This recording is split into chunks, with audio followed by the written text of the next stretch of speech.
Hello, welcome to another infj ramble. Today's topic, or tonight's topic, is going to touch on trial and error. What do I mean by that? So if you view life as an experiment, and we are scientists and we are basically immersed in all of this, I think in order to refine ourselves and enhance ourselves and know ourselves, it's all about trial and error. And so we have opportunities to experience creation, or creation has the opportunity to experience itself through us in the many facets of life that exists. And it's all about trial and error, like what works, what doesn't work. And if you look at your life and your choices and all the things that have led you here up until this moment or point in life, I think you can agree to some extent the things that have brought you to this place in time had a lot to do with trial and error. So when we look back on our lives and we see all the trials and tribulations that we have been put through, you know, it's not necessarily good or bad unless you want to view it that way, which is very limiting and very dualistic.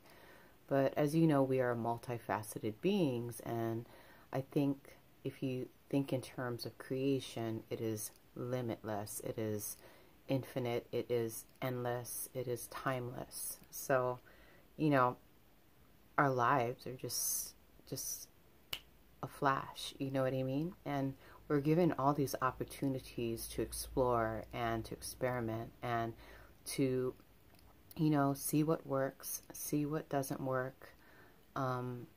So whenever you are gifted the opportunity to experience something unpleasant or painful or uncomfortable, or chaotic or confusing, I think that is the best time to take a step back and to just kind of introspect and see, okay, well, you know, the choices that I have made up until now have not worked. So what can I do to adjust myself? And it's all about trial and error. And you can only witness or experience a shift when you view life as such. You know what I mean? So if things are going well, you know, that's great. I think that's a time of rest where you can actually gather all the data you have accumulated, piece it together, and then, oh, okay, I've reached a point in life where everything kind of makes sense to me. And then, you know, obviously you hit a plateau, and then you're compelled to grow to a next level. Therefore, you encounter pain or discomfort or confusion, you know, and during that space of time, you can choose different things or different experiences or different people to help you to accumulate more data in order to level up. You know what I mean? I don't know if that makes sense. So instead of like playing the victim card or playing the victim role, which is so easy to do, and you know we like challenges. We don't really want to be the victim, you know. I mean, I think we choose to stay in that place for a little while so that we can kind of like give ourselves some time to rest, or maybe even to explore, you know, lower vibrational frequencies and emotions so that we can know them enough to understand them, you know. Like for me, I've been thrown into depression a number of times. I've experienced sorrow and a whole bunch of pain, and I wouldn't take it back, you know. I don't regret anything that I've ever done in my life. I don't regret like any of the way that I had chosen to deal with anything up until now, because if I hadn't made those choices, I wouldn't know what I know now. You know what I mean? So yeah, life is trial and error, and we are scientists and we are experimenting. We're here to see what works, what doesn't work. We're here to understand the deconstruction and the construction process. Like, okay, like I made decisions that obviously caused dysfunction or caused, how do I say? I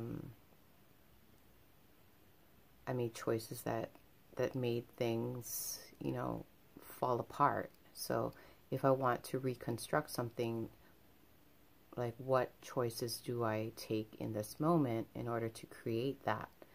So I don't know, like everybody's at their own level of seeing and being, and I think everyone's point of view is completely valid based on where they're currently at. So you can't necessarily invalidate anyone's point of view, because even though you may be able to see beyond someone else's point of view because you have experienced it in your own way, doesn't mean that their point of view is invalid. It's just they're still in the process of learning.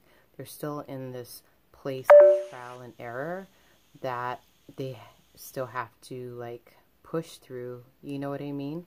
So I think that's why, like INFJs, we've encountered our fair share of pain and discomfort, and I think that has actually become the fuel that we need in order to understand. Like we want to understand, like, why are things this way? Why have things, you know, I don't know, played out in a particular way? And then we seek remedies and resolutions, you know, and in that work that we have like done, we can kind of empathize with other people to see where they're at. And again, it comes down to like knowing when to communicate, knowing when to retract, and you know, every moment is basically an experiment. It's trial and error. Like what works, what doesn't work. Sometimes things blow up in your face, you know, and then you just got to go, okay, well, that didn't work. So next time, maybe I should proceed with caution and maybe even proceed from a different angle. You know what I mean? But what are mistakes? What are failures? They're nothing but, you know, failed experiments. And then, you know, I feel like the human soul is so resilient, you know, it doesn't want to necessarily give up. I mean, I've reached points in my life where I kind of did want to just lay in bed all day and just tune out of the world, you know, and even those moments have been a trial and error experiment to show me, you know, what was necessary in the moment to just kind of like bring myself back together again, you know, or make myself fall apart so that I can like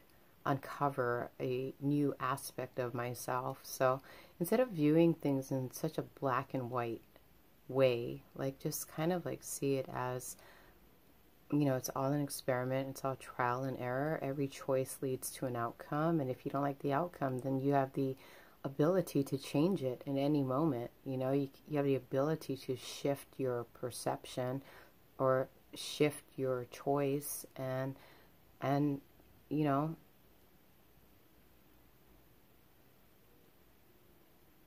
maybe discover a better way of approaching things, a better way of dealing with things, a better way of, you know, applying things or discarding things, you know. And like I said, I don't think there's any wrong or right answers, you know. We're just so hard on ourselves because of these expectations that we've created. And if you were to remove the expectations, you know, like you'll realize that everything is just perfect just as it is, you know, and even you are perfect just as you are, irregardless of perceived flaws or, you know, of not your perception of doing it right or wrong. I mean, what is right or wrong? You know, it's the same thing.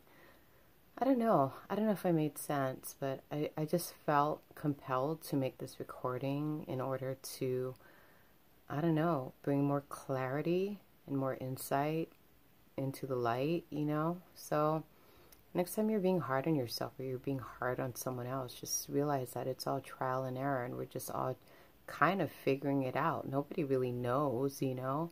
all there is are reactions and responses, and we can either participate or retract, and always are okay, always are correct, depending on where you're at and what you want to learn and what you want to receive.